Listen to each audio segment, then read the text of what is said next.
So because I write mortgage related articles, I do like to keep an eye on real estate trends and mortgage trends so I know what's going on. But I think my interest in those topics has definitely increased over the past year because last summer we kind of tossed around the idea of possibly moving. It wasn't a serious conversation, so there wasn't any actual planning involved. And at the end, we basically just decided that we would revisit that whole topic in about 1 or 2 years. And it's crazy because when we bought this place 5 years ago, I honestly saw this as some place where I would stay for at least 10 years. And square footage wise, it's a good fit for us. It's about the size of a house, just under 1,900 square feet. So, it's not that we need more space per se, but it is a condo. And as you know, when you live in a condo, there are certain things that you do give up. But now that we're approaching a year since we first tossed out that idea of possibly moving, I have to say, I don't think you could pay me to buy a house at this moment. What's going on at the moment reminds me so much of what we went through back in 2006 when we bought our first place, our townhouse. And as much as I'm ready to get serious about, planning a move out of this condo, I don't think I'm going anywhere anytime soon because what happened to us in the past, I think I'm slightly traumatized because I refuse to put myself in a position again where I can potentially have negative equity and have to spend 10 years digging myself out of the hole. And if you've been following the news or real estate trends, or maybe you're thinking about buying a house, then you know what's going on. The real estate market at the moment, it's really hot.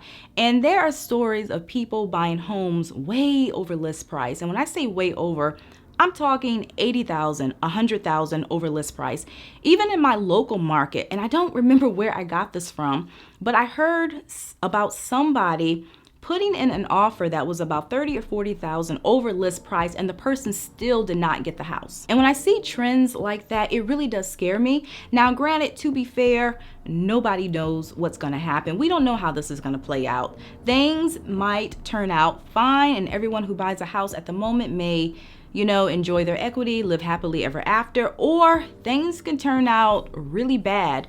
And I do feel that not enough people are considering worst case scenarios. But as someone who's been in a similar situation, when you start to see patterns mirror what you went through in the past, maybe not exactly, but a similar pattern, I think it's only smart to tread carefully and really consider the possibility of home values dropping just as quickly as they rose. And to be fair, I realize that what we're going through at the moment is not like it was back in the day. Back then, we had the whole subprime mortgage issue. We had lenders giving people loans that they clearly could not afford. And all of that really fueled the crisis. But again, I think people should proceed with caution. And just a couple of days ago, there was some experts on TV talking about overinflated prices. And one of the experts said that even if prices level out or even slightly go down, we should not expect prices to drop to pre-pandemic levels, and that we will probably never see those prices again. And it was so eerie hearing him say that because I remember back when we were working with realtors to look at townhouses, before we decided on a particular realtor, we met with like 3 or 4, and a lot of them said almost the exact same thing. Like other housing markets across the country, homes in our area skyrocketed seemingly overnight. So when you met with lenders and when you met with realtors, there was really this sense of urgency that if you're going to buy, you need to buy now. And if you wait, you're going to get priced out of the market and your only option might be to move out of the area. And when you're in your mid-20s hearing this information from different places and you have no experience buying a house and you've never seen prices go up like this so fast, of course, in your mind, you're like, yes, I want to buy, so I need to do something and I need to do it quick. But even with all that urgency being thrown at us, I did feel a little uneasy about the whole process.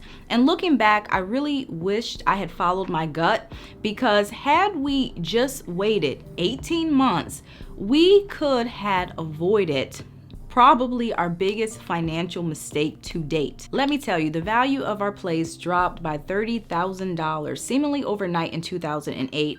And it didn't stop there. It kept gradually going down. And I think at the lowest point, similar style townhomes in the neighborhood, they were being listed at around $125 or $130, which was about $40,000 less than what we had paid for ours. And it took about 10 years before we got to the point where we were actually able to sell it, which I was not happy about, because going into that purchase, the intent was only to live there about 5 years anyway. It was a starter home. It was under 1,100 square feet. It was small. So we wanted to get in, get some equity, and then move on to the next place. And to be honest with you, we never really fully recouped, because when we finally sold 10 years later, we sold for $20,000 less than we actually paid. And we tried to do the whole for sale by owner so we wouldn't have to pay a realtor's commission, but that didn't work out. So it just gets to the point where it is what it is. You have to just lick your wounds and try not to make the same mistake again. Over the past 12 months, the equity that we have in our condo has obviously gone up too.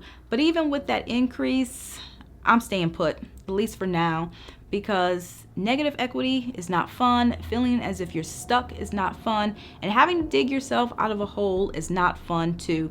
And at the moment, we're not stuck.